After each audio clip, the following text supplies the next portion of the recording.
out that the gains to the United States are about $150 billion a year, which translates to about $1,700 per American family. Can I comment on that? No, let me give you the economic argument and the political argument. So the economic argument is that this is overwhelmingly beneficial for the United States, and in a process of 10 years of phase-in, by the 10th year, we get those kinds of benefits. There's almost nothing we can think of to do right now as a society which guarantees those kinds of benefits. Okay, now let me just comment. Let me just comment on that figure. Allow me to comment. Right. I don't want to interrupt, but I must comment on this. Okay. The reality of the figure was that about a year ago, GATT, the GATT organization, the OECD, and by the way, a bit later, the World Trade Organization, the World Bank, produced a forecast of what would happen if the Uruguay round were fully implemented. And they came up with this extraordinarily precise figure of a $213 billion increase for world trade. And you then looked at the report and read it, and you found that that was in 10 years, if it was applied, that the head of the OECD, Mr. Pei, said, highly theoretical report, and that that's his quote, and that the $213 billion, when you calculated it, was 0.7% of the prospective world GNP in 10 years' time. So we were talking about a 0.7%. It was still positive, wasn't it? It wasn't negative. As you would suggest, it's negative. It's positive. Wait a minute. Let me please answer your point. Even if we use a small number, it's positive. Let me answer your point, please. And then at that 0.7%, perhaps in 10 years, was what was forecast.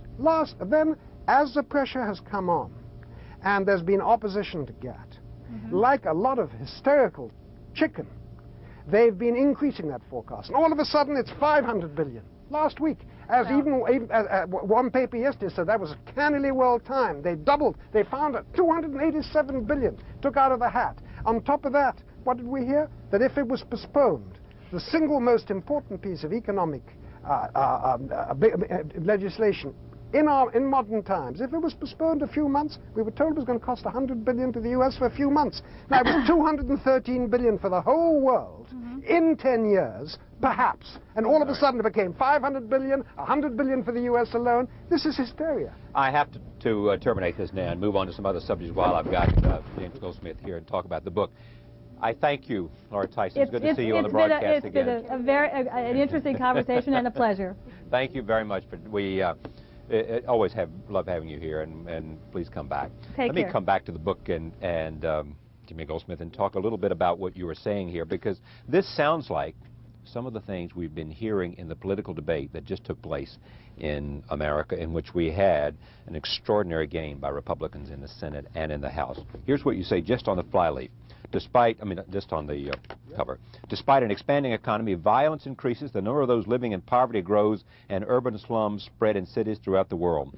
There is a growing realization that something fundamentally has gone wrong, and a pervasive feeling that those in power do not know what should be done. So there's this question: what is fundamentally wrong?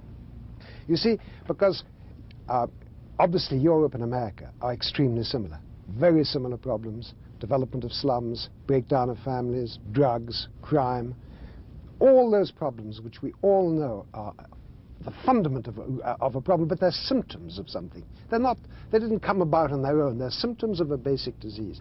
You take GATT, you'd think that everybody in the third world would say, this is phenomenal. We're going to be able to become the manufacturing base for the first world. We're going to be able to suck in their jobs, export products to them, and we're going to benefit. But in fact, 1 million people went out in India to campaign, to protest against GATT in the streets, led by a remarkable woman called Mrs. Shiva, Professor Shiva, remarkable woman, Sandana Shiva. Now, they look around and they see the West and they see the mess we've made with economic growth. They see that we've, as I said before, uprooted the countryside, bloated the towns, destabilized the towns, and created terrible, terrible chaos for ourselves. And they want to avoid it. And they say that GATT, the purpose of which is to create what is known today as efficient agriculture and to impose it worldwide. Now let me just give you one aspect of GATT on the third world. The idea of GATT is that the efficiency of agriculture throughout the world should reach the most efficient. That sounds logical, to produce the most amount of food for the least cost. But what does that really mean? An economist will say that's obvious, the most amount of food for the least cost. But what is cost? When you intensify agriculture and you reduce the number of people on the land, what happens to those people? They're chased into the towns. They lose their job in the land. If they go into the towns, there's no jobs. There's no infrastructure. The social costs of those people, the financial cost of the infrastructure, has to be added to the cost of producing food if you want to have the real cost of food. I understand your argument. On top of that, that's just economics, and economics should not be the whole argument. On top of that, you're breaking families. You're uprooting them. You're throwing them into the slums. Do you realize that in Brazil, the favelas did not exist before the Green Revolution of intensifying agriculture? Okay, but before you go down this road too long... No, let me just add one word, and I'll move off this wing. Just one final example. All right. In the world today, there are 3,100 million people still living in rural communities. 3.1 billion. Right. If GATT succeeds, and we're able to impose modern methods of agriculture worldwide, so as to bring them to the levels, say, of Canada or Australia, what would happen? 2,000 million people out of those 3,100 million people, straight arithmetic calculation, would be uprooted from the land and chased into the towns. Now, throughout the world, with all of the destabilizing impact that it will have. You've seen it. Here's my but it's point. the greatest single disaster. It's much more disaster, more disastrous than any war we've had. So what's your answer then? We have to change priorities. The purpose, let's take agriculture. Instead of just trying to produce the maximum amount for the cheapest direct cost, yes, let us try and take into account the other costs. Our purpose should not be just one-dimensional cost of producing food. We should take into account that we want the right amount of food, of the right quality for health, of the right quality for the environment, and employing enough people so as to maintain social stability in the rural areas. Let me ask you this. If not, and we chase 2,100 million people into the slums of the towns, we will create, on a scale unheard of, mass migration. What we saw in Rwanda of 2 million people will be nothing.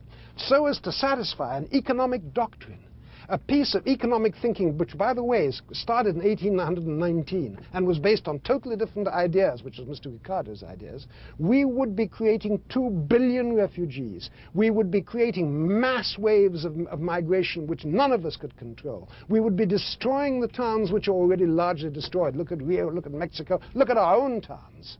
And we're doing this for economic dogma, because we've got to get it done by the end of December. We can't wait another year or two to see the results. Otherwise, some political gimmick like fast track will go out of the way. What is this nonsense? Everything is based in our modern society on improving an economic index. How do we get greater economic growth? How do we grow GNP? And the result is we are destroying the stability of our societies because we are worshipping the wrong God, economic index. And the God we should worship is? Is that the economy, like everything else, is a tool which should be submitted, should be subject to the true and fundamental requirements of society. Which we suggested earlier in terms of serving the people. That's right. And by the way, it's known, it can be known, it's been, in the great battle. What? Look, a lot of people will look at you and they'll say, this is a man who's said to be worth some $5 billion. That's not true. I don't know. That's true. Yeah. But I mean, I don't know. You know? But you've got a lot of money. And you've had a very successful life. That is true. And you took on this battle. Do you believe you'll be successful? Can you, one man, in your judgment, stop GATT? Well, let me tell you what's happened so far. Because I got to move to some profile I know. stuff. Let me tell you what's happened so far. 18 months ago, nobody in France, I'm half French, half English, nobody in France knew what GATT was. It was not a subject that was being discussed, like in the United States. It was too big. People could understand NAFTA, they can't understand GATT. And they also thought it was too boring. Right. Well, perhaps, but it's the single most important thing that's come across. That's why we're doing this program. That's right. Now, in France, I started a program of attacking it in the media, in the newspapers I wrote. Then I wrote a book